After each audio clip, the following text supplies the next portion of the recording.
Ow!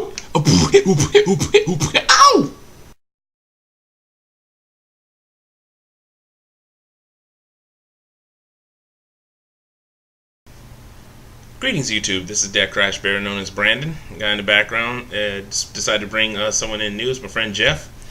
Say hi, Jeff. Hello. All right. Decided to do something a little bit different than what I normally do. Well, actually, I just talk about whatever comes to my demented little mind. So today we just got finished watching Madoka Magica. Let me see. I'm going to show off the DVDs here. Actually, that's Volume 3. Let's start with Volume 1. It's all kind of They're Blu-rays. backwards there. All right. It's Volume 1 and Volume 2, and yes, I know they're Blu-rays. And but they're not blue. Volume 3. Now, it's an interesting thing about this is that Madoka Magica is actually it's a magical girl anime, and I don't usually go for magical girl anime. I do. Yeah, I've seen a few that I kind of liked, like Cardcaptor Sakura. I've seen a few episodes of Sailor Moon. At least the first story arc was actually pretty cool. Jeff back here is like he is a moe buff. he's purveyor of all things cute. Right. So yeah, and trust me, the art designs, I hadn't already seen them, are completely adorable. It's done by Shaft. For those of you otaku out there, of course, are famous for Bakemonogatari, Nisei Monogatari. Well, that character creator was Ume Aoki from Hidamari's sketch. Yeah, but we're talking about Studio Shaft. Right, but I mean that character designer.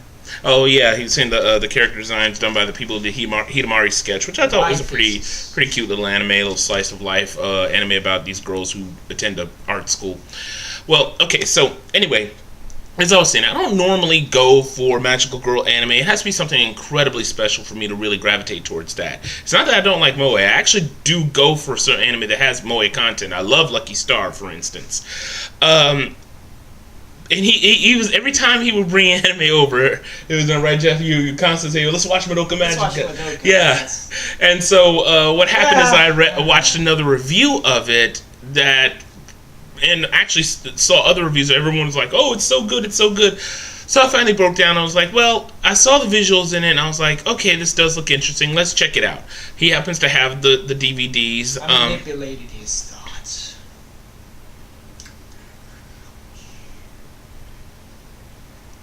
I'm scared too, people. Anyway, so as I was saying, we brought it over, and we decided to watch. We marathon the whole thing. It's only 12 episodes long, but what a 12-episode run! My God, this has to be probably one of the absolute. And I don't say this lightly, because I have a collection of anime, and the anime that I have, I've had to sell a lot of it in recent months, and I have now pretty much the ones that I can't bear to part with. Some of the best series I've ever seen. This would easily go into my collection. Okay, it is probably one of, hands down, the best anime series I've ever seen. Basically, it starts off a schoolgirl named Madoka. She runs it. Kaname Madoka. Yeah, Kaname Madoka, or Madoka Kaname, depending on how you want to view Japanese names.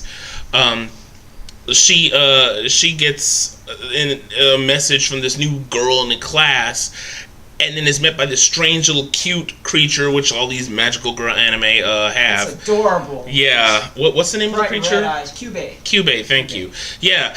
It's cute, except its eyes stare into your soul. I have a figure of it. It's awesome. Yeah, but seriously, this thing has like these beady little eyes that stare in your soul, and it communicates telepathically, so its mouth never moves. So it looks like it's doing this all the time while it's talking to you. I would trust that, yes. Yes, this is the kind of thing I'd like to wake up seeing in my room. Yes. Anyway, so she rescues it, and it decides to do the contract thing with her. But there's a twist in this, is that there's another character that comes in, who's the one, the girl with the dark hair? Which one? I'm terrible with names, people. Her. Oh, okay. Hamura. Hamura. Akame Hamura. Yeah. Now, the interesting thing is that each character that is in this anime has a very strong impact. I was watching Yasu Otaku's review of this on That Guy with the Glasses. Those of you who have not gone to thatguywiththeglasses.com, go there now. It's a nerd mecca. Shameless plug. I believe they were. Anyway, I was. Down, no, they're not. They're not. No. He's not gonna hang it up. No. You're thinking of the Nostalgia Critic. Anyway. Okay. Anyway, so as I was trying to say is that Yasu Otaku was really loath to really go into the details of the plot because, yeah, you give away a little bit. It's a lot because everything is so well integrated. Basically, I'll go like what she says. It's a tragedy. This series is... Well, at first, we were kind of, me and Jeff were kind of discussing whether or not it was a deconstruction of the magical girl subgenre, really and not. Some people believe sort of it's a bit of a perversion of it, really dark perversion. I mean, subversion, not perversion. Thank you so much. It's not too perverted. Yeah, meant to say perverted. I mean, God did it again. Subverted, people. Yeah. Subverted. I meant to say subverted. That's what we meant. So, yeah, it's a dark... We don't have Begata HK over here or anything. It's not true. Don't. Wow. Anyway, it's a dark subversion. Well, some people would say it's a dark subversion of magical girl anime. It's as Yasu Otaku kind of said that a lot of people describe it. I see it as basically taking the magical girl anime and just turning it on its ear. Magical girl anime does have, if any of you have watched enough of it, you know that it has a tendency to get dark as the story plot goes along. But it's never so dark that, it's always something that's aimed at kids. This isn't for kids. No. Oh my God. No. It gets very, very dark from like the second episode.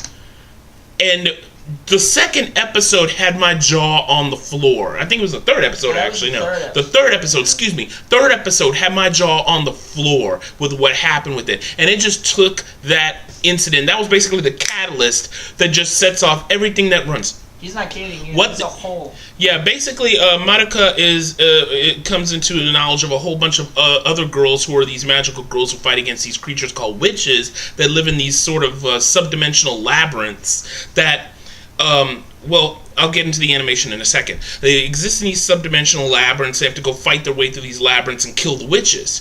And so the connection between the magical girls, their battles, the witches, and all the things that have to do with it all are part of the grander plot, which is revealed in stages that take some seriously tragic turns. I mean, things just happen in this anime that just make you like realize, oh my God, this is so wrong. This is so dark. It's so right. But it's so amazing. It's one of those shows you cannot stop watching because it keeps you wondering what's going to happen next. I've been watching it 5 times. I mean, now Jeff here has I'm looking at the camera. Jeff here has watched it 5 times. I'm going to rank this. What are you going to say, Jeff? That's what I said. I'm going to rank this as saying this is one of the... I hate saying this. I have to rank this among Now and Then, Here and There, saying basically this is the best anime I probably can never watch again because it's so dark. Oh, there'll be others. It is so completely dark, but it is amazing. The animation... Like I said, it's done by Studio Shaft, which has been known for some incredibly gorgeous animation. For those of you who have seen Bakemonogatari and Nisemonogatari, for those of you with my opinions on that, now, I've actually watched... On the animation part, I don't know about. Like, artwork, yes.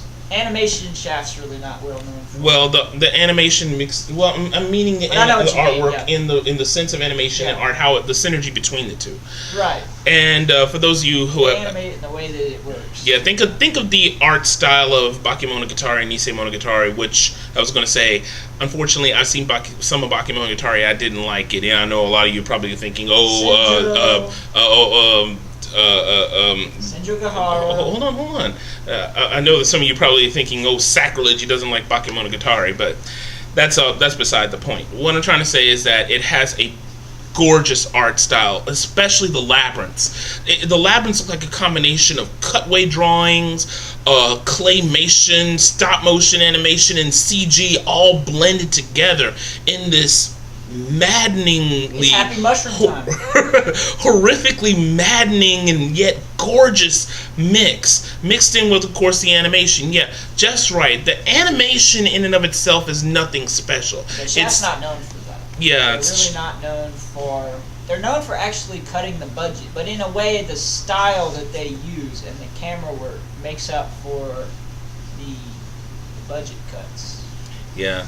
So yeah, in this case, it almost looked like this is something they broke the bank on, you know, when it came to just doing the visuals in it. I mean, if you look at the cover, I mean, it's nothing special. You see the big head, beautiful big-eyed look, you know, that's prevalent in a lot of anime. And yeah, the animation quality is a little cheap looking. When it comes to how the characters look just in general. Yeah, it's not a realistic look. But the blending, the art style that blends all the synergy of all the art and how it works together, it is just eye-bleedingly beautiful. Let's talk the architecture of this thing. Yeah, that's the one thing Jeff and I got a big kick out of. I haven't seen crazy architecture like that since like Utena. I mean, the architecture is just wild. Yeah, you see, what he's meaning is that this kind of goes under the whole banner of the artwork thing as the story goes. The artwork design in this is so beautiful, even down to the buildings. Now, the story takes place sort of in a future time, in some city in Japan, and you'll be able to tell when you see some of the technology they use. It's actually really, really cool. But the designs for the buildings are unbelievable, especially the school building where it has these classrooms all sort of all sectioned off in these glass cubicles almost. And then the curving wall of glass on the outside that comes from, you know, adjacent to the grass, and then it rises perpendicular and it curves around. It's really. Yeah, Jeff really likes architecture, you know, and so, yeah, if you're a person who likes, you know, architectural design, yeah, Madoka Magica has just a ton of beautiful additions. Now, back to what I was trying to say about the story. The story, like I said, it's just it really has elements that make you leave your jaw on the floor and grab you by the heart as the whole story rolls by. It's not for kids. A lot of, like we said before, a lot of magical girl anime is normally aimed at little girls. This would have them crying in a corner. Yeah, I mean, it's nothing like terribly bloody. Susie, it's gruesome in a. Yeah. I saw Madoka Magica and I want to kill myself. Yeah, it's a very depressing anime as you watch it, but it's still, like I said, it's one of those ones that you can't just stop watching. You want to keep watching episode after episode. And like what I was saying is that the elements of the plot are both. Torture watching this week by week, by the way. Yeah, we were talking about how it was probably torture, you know, watching the if you were in Japan watching this, you know, week by week. Well, we watched it when it was airing. You know, they kind of simulcast it because it was. What, it was on Crunchyroll? I think it was Crunchyroll. Because Crunchyroll simulcasts a lot of this stuff. They simulcasted it somehow, some way. They had it on Nico Video. They had it on a bunch of things. Ah, okay. So you were one of the ones who was sitting there waiting for the next episode. Oh yeah, it was a big project, so a lot of people were aware of it. So yeah, I guess I mean, I'm glad to have seen the dang thing all the way through. I guess, you know, with me, yeah, I would have been wondering what was going to happen next myself. And like I said, it's a tragedy. It gets very dark, and I keep saying that it gets dark. It gets dark. By the way, I can't. The reason why I keep saying that is that I can't. I can't phrase this any. It just bears repeating. Because, I mean, you think you've seen magical girl anime that gets tragic and dark, you know, near to the end. No, this thing gets tragic and dark like up to by the third episode, and then it's just like. Did I mention it has like Faustian poetry in it? Yeah, I mean, this is stuff that has. And runes and things and just. Yeah, this thing has some sort of strange writing that's there's some fans that translate it into Faustian writing when you get into the labyrinth, so it makes it. Detail in it's ridiculous. Yeah, I mean, it gets even creepier, and then just the tragedy of the show is, of course, revolves around what happens to Madoka and her friends, and especially one particular character whose story. Well, you got almost every character has sort of a tragic story, but you have two of them that have some very, very grievously tragic stories. But one is just like it brought tears to my eyes to see this poor girl and what she went through. I'd never seen anything like it. Yeah, so. And it all, of course, is brought together in the end, which is the ending. I will say is bittersweet. Some people don't particularly like that. I was actually satisfied that the ending had a bittersweet end to it because that made sense to me. It gave the story closure and not a way that was just left you feeling down. No, there was sort of there was loss, but yet learning from the loss and things like that. I don't want to reveal anything. I wish I could play like some clips of this thing, but you can look up the anime on the stuff like Wikipedia and just on YouTube. It's just, it's something you just gotta go into it and just watch it. I mean, it's only 12 episodes. Yeah, I mean, just right. I mean, it's only longer than that a bit, maybe. Yeah. This is probably the longest 12 episodes I had to watch. Not in the respect that it was bad in any form or fashion. No, this is quite near. This is probably the closest thing to the perfect anime I've ever seen. And to say that it's a magical girl anime, which I never expected it to something like that to take this sort of turn and do a good job with it. It's amazing. I mean, it grabs you by the throat. Like My Hime kind of did it, but I think that kind of fell apart toward the end, in my opinion. Yeah, as a matter of fact, that's an incredibly good analogy. The closest thing that I've seen to this is My Hime. Yeah. But yeah, My Hime. But they couldn't tie it up right. I mean, parts of it just kind of fell apart. It wasn't written the same.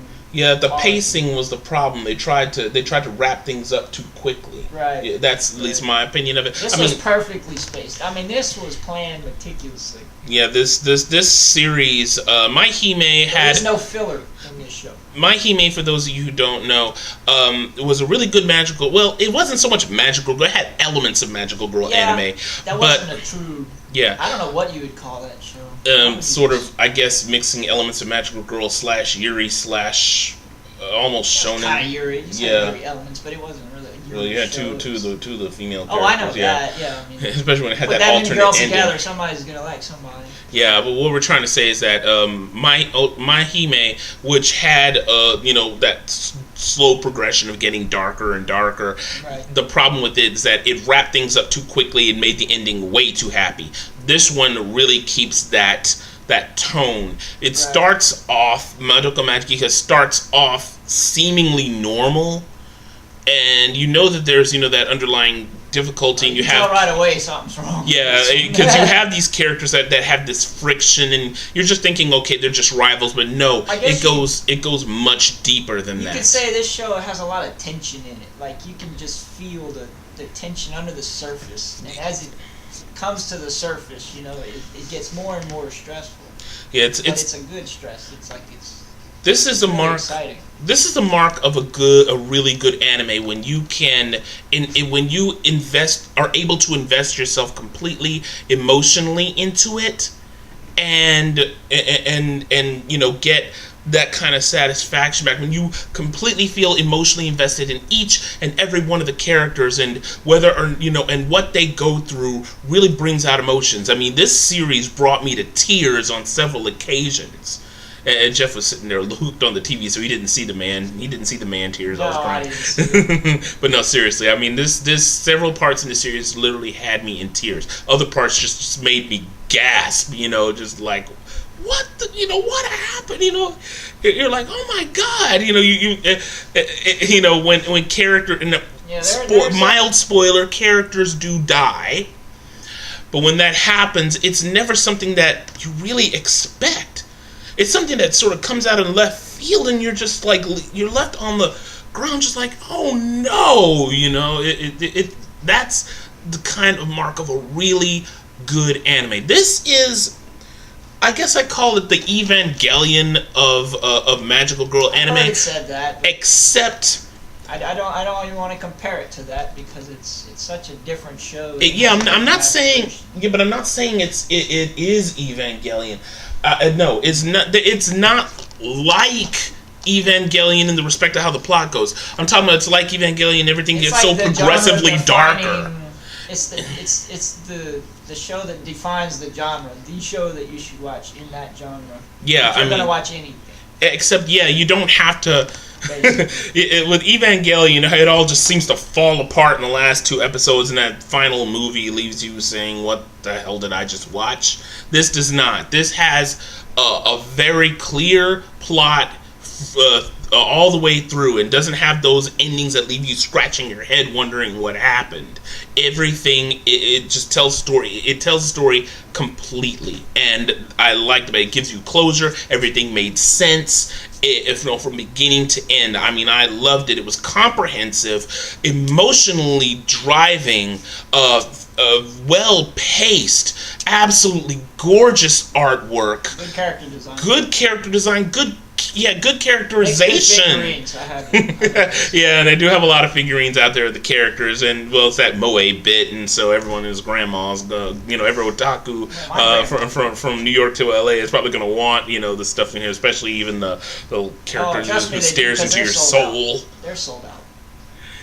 Stares into your freaking soul. I have one, by the way. It's on my shelf. It looks at me at night. I also have a Maromi, if you're familiar with Paranoia Agent. That looks at me too. So I have all these evil things looking at me. Don't go to his house, people. It's a deterrent. Stay away from my shit. So, anyway, ladies and gentlemen, I hope that I've given you a little bit of interest in Madoka Magica. It's a very, very good anime. I mean, scale of 1 to 10, this thing gives a solid, well-deserved 11. 10. Well, he wants 11. I'll just say scale of 1 to 10, 10 for me. It was the closest thing to a perfect anime I've ever seen. And it left me wowed. I mean, and I do not use that lightly. No, there are a lot of anime that I've seen over the years, and each one may have its own problems. This one, I really can't think of anything negative to say about it. I really cannot. Each part worked perfectly. It's a lot of time, a lot of patience, a lot of talent, and a lot of love went into this anime, and you can tell it is very, very good. So get a chance to check it out, people. Madoka Magica. And so I think that wraps it up for now. Thanks a lot to Jeff for helping me out with this. And I'm not as crazy as I look. Yes, he is. Totally is. Yeah, I am. But then again, I'm crazy too. But you all already know that. Okay, so anyway, ladies and gentlemen, this is DecKrash, better known as Brandon. As always, stay lucky and stay blessed.